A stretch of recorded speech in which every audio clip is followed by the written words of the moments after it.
Oui, merci, Monsieur le Président. Alors, je ne me prononcerai pas sur le fond du projet, qui ne relève pas de notre commission, hein, c'est bien entendu, mais uniquement sur l'avis de notre rapporteur, qui donc commente les aspects proprement juridiques. Donc, dans l'ensemble, je trouve que sa proposition d'avis est extrêmement constructive. Il souligne à juste titre que l'indépendance des tribunaux est fondamentale, ne serait-ce que pour que les citoyens puissent exercer leur droit à un procès équitable. J'approuve aussi le fait qu'il souligne que ça n'est pas suffisant, l'indépendance des tribunaux. Il faut aussi d'autres conditions pour que ce procès équitable puisse être mené, notamment une aide judiciaire suffisante, c'est très important, et également les nouveaux mécanismes qu'on est en train de mettre en place, les procédures d'action collective qui doivent être utilisées, et puis et bien sûr la protection des lanceurs d'alerte. Alors cela étant, j'ai quelques remarques à faire, bien sûr, et qui donneront lieu à quelques amendements. D'abord, je trouve que dommage que dans le paragraphe 2, on fasse allusion à de récentes attaques contre l'état de droit. Je crois qu'il faut vraiment s'efforcer d'être constructif et pas ressasser comme ça le passé, ce qui va soulever des incompréhensions et même soulever des problèmes dont on pourrait se passer. Dans le paragraphe 3, l'idée d'élargir la formation des juges est une bonne idée, mais je trouve que de parler de formation sur des questions non juridiques, c'est trop flou. Et moi, je proposerais d'essayer de préciser ce point, peut-être en précisant qu'il serait nécessaire qu'ils aient des compétences en sciences sociales. Autre point, je n'ai pas bien compris la formulation du paragraphe 5 où on parle de relation entre les principes de subsidiarité et de primauté du droit de l'Union. Là, je crois qu'il faudrait, là encore, essayer d'éclaircir ce point. Et puis j'arrive peut-être à ce qui est le plus important à mes yeux. Il y a deux passages qui me chagrinent un peu. Le premier, c'est le paragraphe 7 où on veut commencer à préciser quelles sont les catégories vulnérables qu'il faut protéger, bien entendu. Et on cite deux exemples, minorité nationale et migrants. Et moi, je dis à chaque fois que c'est un peu gênant quand on commence à énumérer des catégories vulnérables, eh bien de se borner à en énumérer une ou deux, comme si elles étaient plus importantes que les autres. Ça crée chez moi un certain malaise. Et puis, le paragraphe 11, où il y a un mot qui est assez bizarre, en tout cas en langue française. On dit qu'il faut combler les lacunes persistantes en matière d'égalité homme-femme, ça très bien, et également en matière culturelle. Et là, j'avoue que je ne vois pas très bien ce que ça veut dire.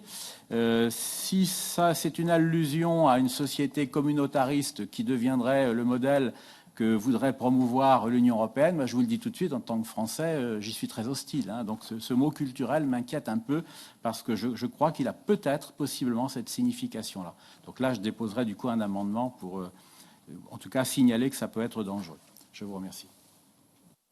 Oui, merci Monsieur le Président. Très rapidement, je voulais juste réagir. D'abord, pour dire que je partage évidemment à 100% ce que vient de dire Heidi Hautala et remercier le rapporteur pour tout ce qui a été dit. Simplement, je voulais réagir à un propos de Monsieur Le Breton, puisqu'il a dit qu'il s'exprimait en tant que Français. Donc je déteste, moi, m'exprimer ici en tant que Français, puisque je suis député européen, mais je suis également Français. Simplement pour dire que je ne souhaite pas, et je trouve anormal qu'on puisse, surtout quand on est aussi féru d'histoire que Monsieur Le Breton, que l'on puisse dire que défendre la diversité culturelle peut avoir un quelconque risque ou danger. C'est au contraire de la diversité culturelle qu'est née notre Europe, notre intelligence, notre humanisme, et que je crois que le rapporteur, et Heidi l'a dit derrière, a raison de souligner à quel point il faut protéger la diversité culturelle au sein de notre beau continent.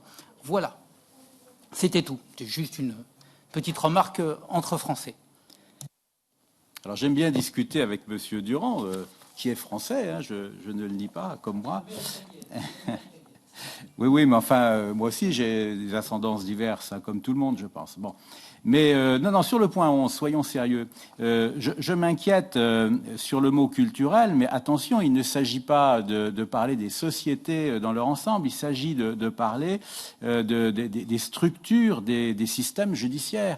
Et là, je trouve que c'est redoutable, parce que si on commence à dire que dans un tribunal, il faut quelqu'un de telle origine, quelqu'un d'autre de telle autre origine, etc., là, pour le coup, on arrive rapidement à un système communautariste. Hein. C'est ça qui m'effraie. C'est pas la culture en général qui m'effraie, bien sûr. C'est la façon qu'on utilise ce mot culturel dans le contexte particulier du paragraphe 11. Et je reviens rapidement maintenant à la question de cette notion de culture. Éviter cet écart, ce clivage culturel. Il faut que cela reflète donc la culture des États membres, pas simplement en termes d'égalité des genres, mais également en termes d'égalité de culture qui compose la société. Je crois que cette différence culturelle doit être manifestée et puisse s'exprimer dans les tribunaux. Cet écart culturel a été d'ailleurs évoqué dans le scoreboard de 2019. Il y avait indiqué qu'il y avait des problèmes dans ce domaine, et surtout lorsqu'il s'agissait des instances supérieures, les instances les plus élevées. Là, il y a beaucoup encore à faire pour qu'il y ait une meilleure représentation, un meilleur reflet de ces divergences culturelles parmi les juges. Après tout, l'Union n'est pas uniquement constituée de hommes blancs. Il y en a d'autres qui doivent également être représentés dans les tribunaux. C'est la raison pour laquelle j'ai évoqué non seulement cette égalité homme-femme, mais également la question de la représentation culturelle.